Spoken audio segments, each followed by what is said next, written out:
Hello, this is Todd Luck, and this is a spoiler review for Masters of the Universe Revelation Part 1. So we're going to go through the first 5 episodes. That's what's out right now on Netflix. It's a 10-episode miniseries, and we're going to go episode by episode, and we're going to go through some of the details and some of the things that stuck out to me as a longtime Masters of the Universe fan.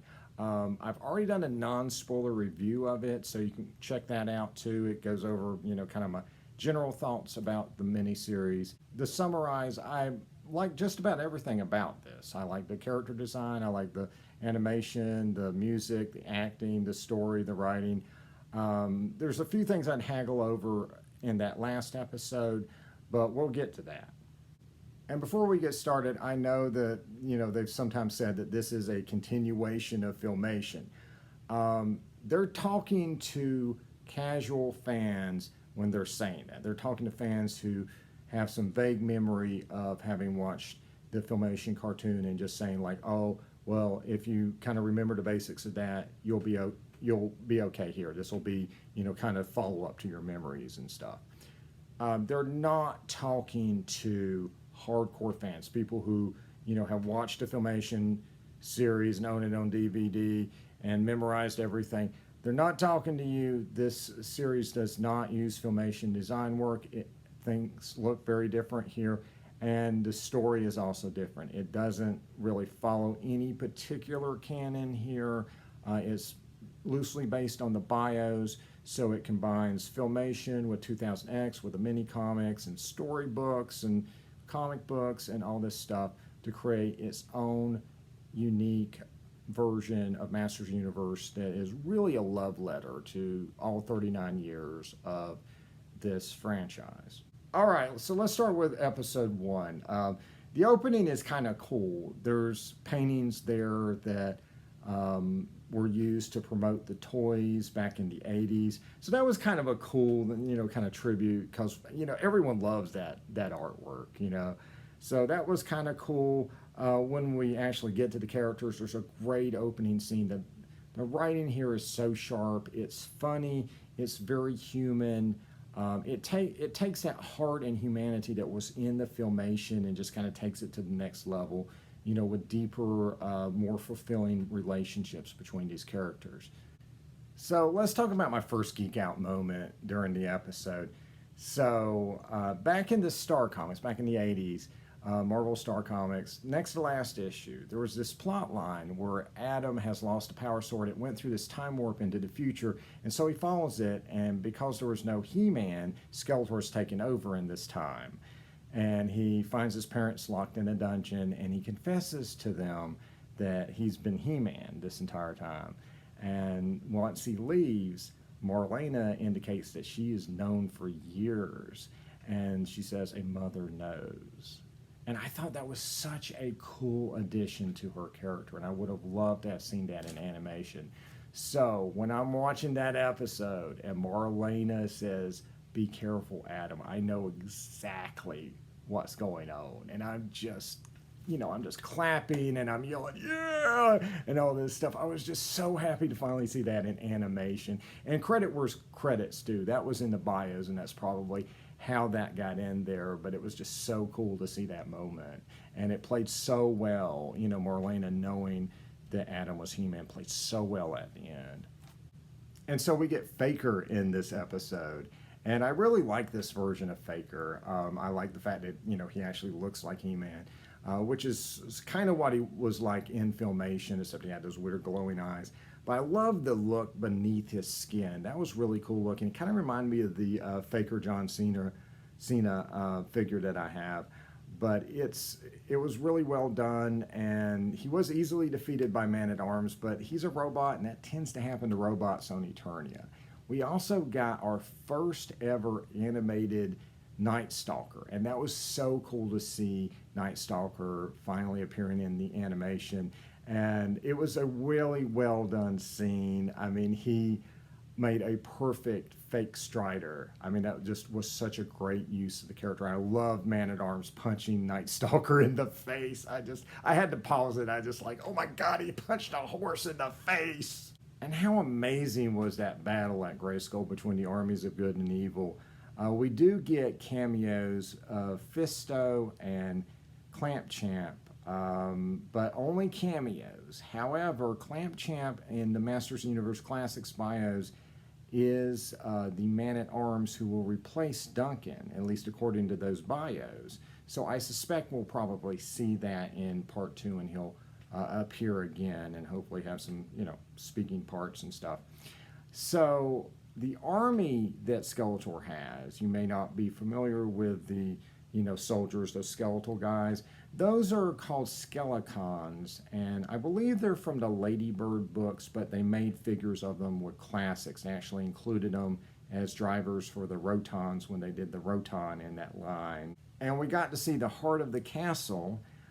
This is a concept from 2000X, where, this is where they hide the orb with all the power of the universe in it. In the 2000X, though, it was this crystal room, and the crystals were just kind of felt weird and random, but I think that was on purpose. It was supposed to have this kind of otherworldly feel, but I think it felt really cool to have it surrounded by, all these plants and stuff. Like all of a sudden you open it up and it's this garden. I think it makes sense for the source of life in the universe to be surrounded by life itself, right? And that brings us to Mossman. How great was that scene? Mossman was very close to his 2000X counterpart, who was basically a plant god. He was very much like Swamp Thing. He had a godlike power over plants and could manifest himself inside of the plants. And thus, here he manifests himself as a giant Mossman, which was really awesome. It was cool seeing him go up against Skeletor. They had Alan Oppenheimer voice Mossman, which is very appropriate. Obviously, Alan Oppenheimer is probably most famous as the voice of Skeletor. Skeletor this time around, of course, played by the fantastic Mark Hamill, who was born to play Skeletor. Smells like pine. I was a little surprised he was really dead, but we do see a spirit at the end. So it is similar to Swamp Thing. Swamp Thing could transfer his consciousness into plants and stuff, but if the body he was in got destroyed, that could cause some problems, which is, what happened there. And then, of course, there's the climatic battle between He-Man and Skeletor, which was fantastic. It's kind of interesting he had blue blood when he got stabbed. I don't know if we've ever seen that before. I'm trying to think if Skeletor's ever been stabbed before. I think the blue blood is something that the show made up, that this, particular series created. It makes sense, though. He's not, entirely human, so, his blood probably isn't red. And then there's the revelation, or at least what seems to be the revelation that the title speaks of. And some people think it's just Teela finding out that Adam is He-Man. Revelation actually refers to a lot of different things. Obviously, it is a reference to the book of Revelation in the Bible. There is the revelation that Adam is He-Man, certainly. Everyone discovers that. But it's also the first time anyone outside of those trusted three people have ever seen Adam transform into He-Man. There's a reason He-Man keeps that secret. Keep that in mind for the final episode. And I thought it was cool that after 39 years, they finally found a way to work the splitting power sword into animation. This was a reference to basically the very beginning of the franchise. The idea was He-Man had one half of the power sword, Skeletor had one half of the power sword, and you would need to combine them together in order to get into Castle Grayskull. This was in the very earliest mini-comics, but this was an idea that got dumped when Filmation came along. But it's kind of cool to see it now, incorporated into the animation, and I love the designs of those two halves of the power sword. I thought they looked really cool, very reminiscent of Skeletor's blade in 2000X, which could split into two smaller swords. And the death and the aftermath. Oh my goodness. We knew that, He-Man was going to lose his power, right? We knew that the magic was going to go away. We didn't necessarily know he was going to die. So that was kind of a surprise. And yeah, we do know that they're not really going to kill Skeletor and He-Man. But the point is the impact it has on those characters and the emotion it has on those characters and what it brings out in them.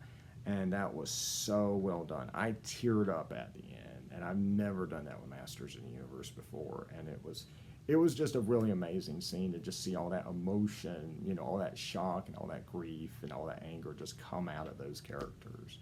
And I loved it to death. Great, very powerful first episode. So episode 2 is basically a focus episode on Tila, which is really cool. You know, obviously the best episode of Filmation was Tila's Quest. You know, she has a very rich history of having these great episodes focusing on her character, and this one is no exception. It's basically Tila and Andra as relic hunters. We bring in Lieutenant Andra from the Star comics. There's not a whole lot to her character in the comics. She's just someone that Tila knew from the Academy, and she's a fellow warrior that kicks ass alongside Tila. Here, I suspect they probably met in a similar fashion. Kevin Smith in the after show did refer to her as Lieutenant Andra, but you know, in the show they kind of leave it mysterious exactly how they knew each other. But Andra is a gifted engineer, and Tila is, you know, kind of the experienced fighter, and so together they hunt down mystic relics and get paid for it, and it's just really cool. I mean, I thought that was the coolest thing in the world. I would love to see just a series of them just doing their thing. I mean, they're kind of like Xena and Gabriel or something. It's just so cool. How great is it that Tila, after 39 years, finally has a female friend that she hangs around with on a normal basis? That's something that's been completely absent. You would think that no females other than Marlena lived in the royal palace. It just makes so much sense that she would hang around another girl. So kudos for them for coming up with that.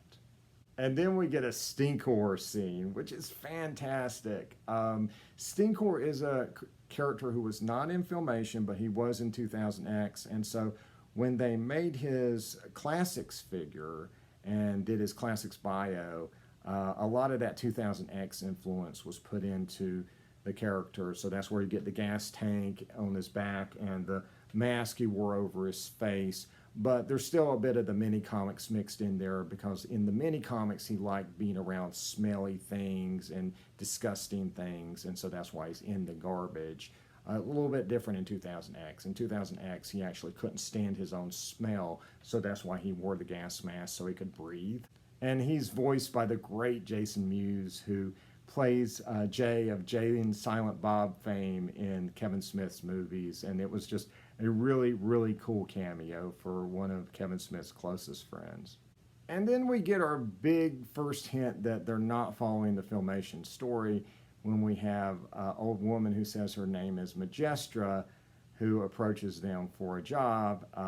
Anyone who remembers the Shaping Staff episode of Filmation will recognize that that is an alias that Evil Lynn used in front of Tila in that episode. So if she's trying to fool Tila, it wouldn't have made any sense for her to use that alias. So obviously, you know, this is its own, you know, kind of story and its own mythology, you know, not necessarily following all of Filmation. And then we get Triclops, and he started a techno cult in Snake Mountain. And I thought that was cool. This is Triclops straight out of 2000X, where he was a scientist and would have these hover drones that would fly around Eternia and let him see everything. I love the fact that they weren't shy about it being 2000X Cyclops, but I really did enjoy that scene. And it gave us our first ever animated appearance of Blast Attack. Now, I don't know a whole lot about Blast Attack's fan base. I'm assuming most of y'all are not anticipating an entire episode devoted to Blast Attack. Blast Attack is just a robot who explodes. They used that very well in the scene. I loved it. I laughed so hard about him trying to disarm himself over and over again. It was just great. It's brief, but it's very memorable, and that's, you know, what it's all about. So I really enjoyed this appearance of a character that I've always made me scratch my head, but made me smile with joy for that particular scene. Also worth mentioning is the appearance of Screech, or a statue of Screech.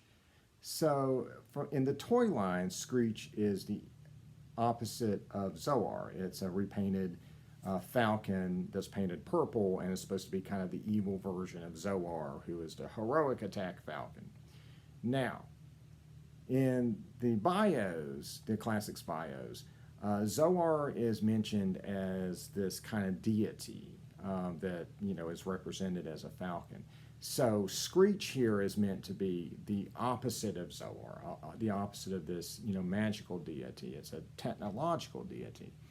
Now, the thing I would like to see, and I think this might happen in part 2, is I'm wondering if that's just a statue or if that's a robot that could come to life and start attacking stuff. I'd like to see that. I think that might happen in part 2. Here's hoping. And that twist at the end, the scene was just amazing. I love Evil Lyn. I love Cringer. I never thought I would say I love Cringer. I love the emotion he brought to that scene. Again, another one where I was tearing up. That was just such a perfect scene. And the thing I love about this series is like Filmation, they remember to hug when they should, right? You know, she hugs him as like, good cat. You know, that's what you do when, you know, you feel love to somebody else. And sometimes, you know, storytellers, you know, trying to make their characters so tough and cool, they forget those little human moments. And I love the writing for this show, that these characters just feel so natural. You know, Teela gets a hard edge, but she's always Teela. She never, you know, in the DC comics that they did recently, they came up with a new version of Masters of the Universe that they did for umpteen years. Teela was so snarky and obnoxious. Here, she's always Teela. You know, she just has, you know, a slightly different view of the world because of the stuff she's been through, which is very, very understandable. I just love the writing for this show. So now on to episode 3, and Man-at-Arms is absolutely badass. And that's really cool, but the thing about it is they also remember his humanity. And, you know, all these characters, you know, we go away from them, right? And they living in this post-apocalyptic, post-He-Man world. But they don't sit there and just mope about it. They move on with their lives.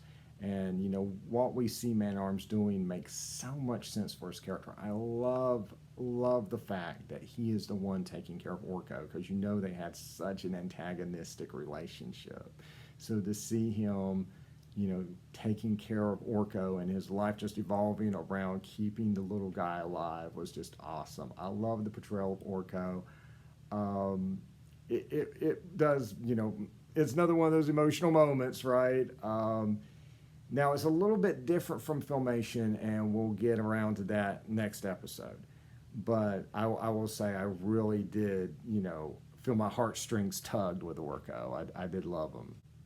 And we get Beastman joining the group of heroes, and Beastman here is totally badass. And while we get a lot of extra depth in most of the characters that we're seeing, we don't get any with Beastman. He's just this big hulking guy who's totally loyal to Evil Lyn. And that's okay. He's basically Chewbacca to Evil Lyn's Han Solo, and I'm okay with that. I mean, he's just badass, and that's all he needs to be. And we got Roboto, which is fantastic. So I think this is probably the version of Roboto that Man-at-Arms created in a lab, similar to the mini-comics, similar to 2000X. And while he does get some action scenes, he's mainly there just as the heart of the group. He's mainly there for those emotional scenes. And, you know, being one of the most human people in the group, even though he's a machine. And I just love that. I think that was a really smart use of the character, and I just love Roboto to death in this series. And we get Merman, and I think this version of Merman is really cool. I love the authority he has. He feels like he is the king of the sea, right? Or at least he thinks he is. I don't know about his minions. I'm not sure if they're from something or if they were created originally for this series. I couldn't find, exactly where they got that design from. If anyone has any ideas, let me know. But I love Merman, and he is voiced by Kevin Conroy, the Batman himself from Batman the Animated Series, and he does a great, great job. And the episode ends with them using the head of the Havoc staff to enter the land of the dead to retrieve one half of the power sword. Now, I think that's kind of interesting. I don't know if we should read too much into it, but it is interesting that the staff Skeletor has been using, that at times has been portrayed as a source of power, is connected somehow to this land of the dead. It sort of makes you wonder, does he get his power from there? Or is there some kind of connection? Or, maybe it just looked cool. I don't know. I just thought it was interesting.